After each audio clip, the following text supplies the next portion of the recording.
Hello বন্ধুরা, welcome back to my channel. কেমন আছো তোমরা সবাই? আশা করি ভালো আছো, আমিও ভালো আছি। তো টাইটেল থাম্বনেল দেখে বুঝতে পেরেছো ভিডিওটি কী নিয়ে হতে চলেছে। তো চলো ভিডিওটি শুরু করা যাক।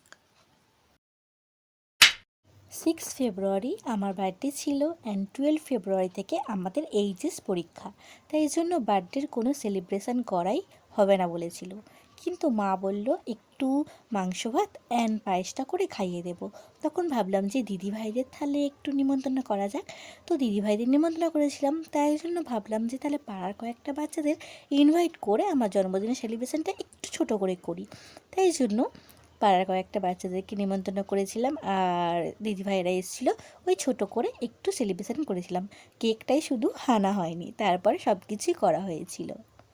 আর মা অনেক সকাল সকাল পায়েস বসিয়ে দিয়েছিল, কারণ পায়েসটা হয়ে গেলে মা একটু বাজারে যেতে পারবে ওই জন্য। আর আমাদের পাড়ার একটা বোন এসেছিলো, ওকে আমি এখানে বেলুন ফোড়ানোর জন্য বস করিয়ে দিয়েছি। আর এখানে আমি যা যা বাকি কাজ আছে সেগুলো করেছিলাম। এখানে মটরশুঁটি সারাতে দিয়েছিলাম ওকে, আর এখানেও অনেকটা বেলুন ফুলিয়ে ফেলেছিল।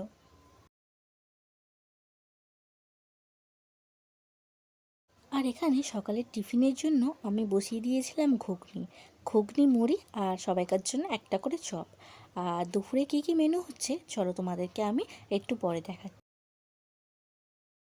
তারপর এখানে ঘুগনিতে আমি হলুদ গুঁড়ো, নুন, লঙ্কার গুঁড়ো, আরও যা যা মশলা ছিল সবই দিয়ে দিয়েছিলাম। আর এখানে আমি দিয়েছিলাম জিরে গুঁড়ো, চিকেন মশলা, মিট মশলা যা ছিল সবই অল্প অল্প করে দিয়ে, আর ঘুগনিটাকে একটু ভালো করে কষিয়ে নিয়ে জল ঢেলে দিয়েছিলাম। আর তোমাদেরকে কি দুঃখের কথা বলবো, আমার নিজের জন্মদিনে আমাকে নিজেই রান্না করতে হচ্ছে, কারণ আমার দিদিভাই এখনও এসে পৌঁছায়নি। এখন বাজে হয়তো 10টা কি 10:30, এখনও এসে পৌঁছায়নি। তারপর অনেকক্ষণ বাদে দিদিভাই চলে আসে। আর আমাদের এই পুচকুগুলো তো বেলুন দেখে খুব মজা পেয়েছে, তাই বেলুনের মাঝখানে ওকে বস করিয়ে দিয়েছিলাম, আর ও ভয়ও পাচ্ছিল। অ্যান্ড ওর হাতে এত নখ ছিল, ও মিনিমাম 3 থেকে 4টা বেলুন ফাটিয়ে দিয়েছিল। তারপরে মা বলল যে অনেকটা বেলা হয়ে যাচ্ছি, তোকে পায়েসটা খাইয়ে দিই। তারপরে পায়েসটা যেই আমি মুখে নিয়েছি, আমার মুখের রিয়াকশান দেখেই তোমরা বুঝতে পারছো যে পায়েসটা কেমন হয়েছে। সত্যি বলতে আমি এক ফোঁটা মিষ্টি জাতীয় জিনিস খেতে পছন্দ করি না, তাই জন্য পায়েসটা অনেকটা মিষ্টি হয়েছিল, আর তাই জন্য আমার মুখের রিয়াকশানটা ঠিক ওই রকম। আমার মিষ্টি খেতে সত্যি বলতে একদমই ভালো লাগে না। মাকে বলছিলাম অল্প অল্প 3বার দাও, ব্যাস, আমার আর চাই না।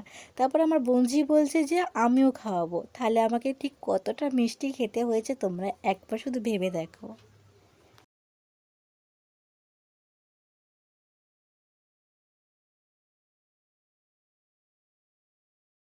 আর আমাদের পুচকু কিন্তু ঠিক আমার মতনই মিষ্টি খেতে অতটাও ভালোবাসে না। প্রথমে 2-1বার গালে নিয়েছি ঠিকই, তারপরে কিন্তু আর খেতে চাইছি না, মিষ্টিটা এতটাই। আর প্রথমে বললাম যেহেতু না যে বেশি বড় করে সেলিব্রেশন করছি না, তাই জন্য এখানে আমি কাউকে নিমন্ত্রণ করতে পারিনি তেমন একটা, যেহেতু আমার বান্ধবীরাও আসেনি। আর আমার বড়দি ভাই শুধু এসেছিলো, মেজদি ভাই সেজদি ভাই কেউ আসেনি। ওরা বলল যে তোর এক্সামের পর একটা ছোট করে পার্টি দিবি, তখন যাব, তখন আমার বান্ধবীরাও আসতে পারবে, সবাই আসতে পারবে। আর এখানে আমার দিদিভাই রান্না করছিল, আর একটা পাড়ার বোন এসেছিল, আর আমার মা আমাদের পুচকুকে নিয়ে ঘোরাঘুরি করছিল যেহেতু। আর তোমাদেরকে কি বলবো, আমাদের পুচকু আমার কাছে তেমন একটা আসতেই চায় না, কেন আমি অতটা জানি না। আর এখানে অনেক রকম রান্না হয়েছিল, এই ভাজাভুজিগুলো যেহেতু আমার জন্য নয়, সবাইকার জন্যই করা হয়েছিল।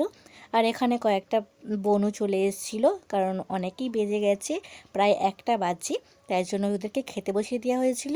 আর এখানে আমার দিদি আমাকে থালা ভর্তি করে ভাত, খাবার দাবার, ফল সব কিছু দিয়েছিল। আর লাস্টে এদের সাথে আমি খেতে বসেছি, কারণ এদের সাথে আমরা গিয়ে ভিডিও বানিয়েছি। যারা এখনও শর্ট ভিডিও দেখোনি অবশ্যই শর্ট ভিডিওগুলো দেখে আসতে পারো। আর এখানে আমার দিদি আমাকে একটা ভিডিও বানিয়ে দিয়েছে, ভিডিওটি কেমন হয়েছে কিন্তু অবশ্যই তোমরা কমেন্টে জানিও।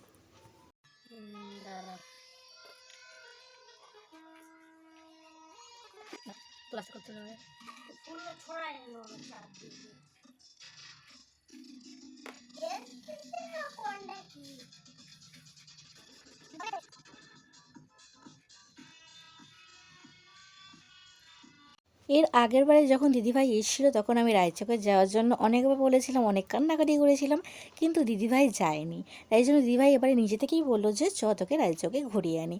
তাই জন্য আমরা সবাই মিলে রায়চকে চলে গিয়েছিলাম। আর রায়চকের আমাদের ভিউটা দেখো, এখন সত্যি বলতে আমাদের রায়চকের ভিউটা এত সুন্দর হয়ে গেছে, আমার আর ওই ডায়মন্ড হারবার বলো বা ফলতা বলো, ওদিকে অতটাও যেতে ভালো লাগে না।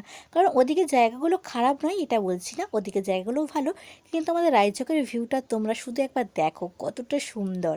সেদিনকে ছিল শুক্রবার, তাই জন্য সেদিনকে অতটা একটা ভিড় হয়নি। এবারে বলবে যে শুক্রবার বলে ভিড় কেন হয়নি, আর এখানে দোকানগুলো অনেক কম বসেছিল, কারণ শুক্রবার যেহেতু আমাদের রায়চকের হাট, তো রায়চকের এই পার্কের দিকে হাটটা বসে না, রায়চকের একটু অন্য সাইডের দিকে হাটটা বসে, তাই জন্য সব দোকানগুলো সেখানে একটু বেশিরভাগ ছিল। আর এখানেও তাই জন্য অতটা লোক থাকেনি, কারণ রায়চকের লোকেরাই বেশি এখানে আসে, বা যারা ঘুরতে।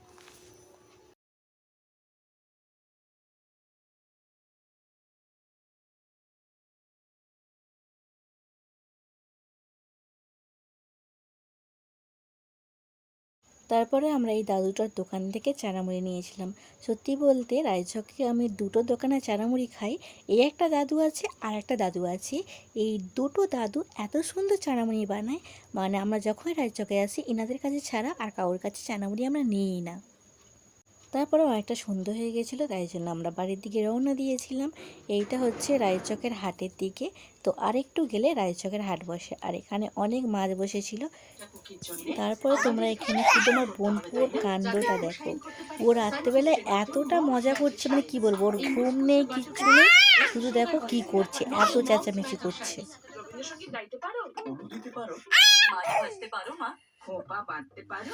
ফোনটাকে দেখে আরো বেশি ওরকম করছিল। ছেলের বাড়ির এক্সটেন্ডেড ফ্যামিলি জিজ্ঞেসিং অ্যানয়িং কোশ্চেনস। প্রেশার দূর করুন bengalifani.com এ আসুন। আজই ডাউনলোড করুন। দারুণ হাইট তো। গ্রোভিওয়া শুধুমাত্র গ্রোভিভা গোল্ডেই আছে 46 গ্রোথ এবং ডাইজেস্টিভ নিউট্রিয়েন্টস এর ইউনি পাওয়ার, যা হজম হয় আর দেয় ওয়াহ গ্রোথের সাথে স্বাস্থ্য। তো ব্লগটা আর বেশি বড় করছি না, ব্লগটা এখানেই শেষ করছি। ভালো লাগলে অবশ্যই like, comment, share and subscribe.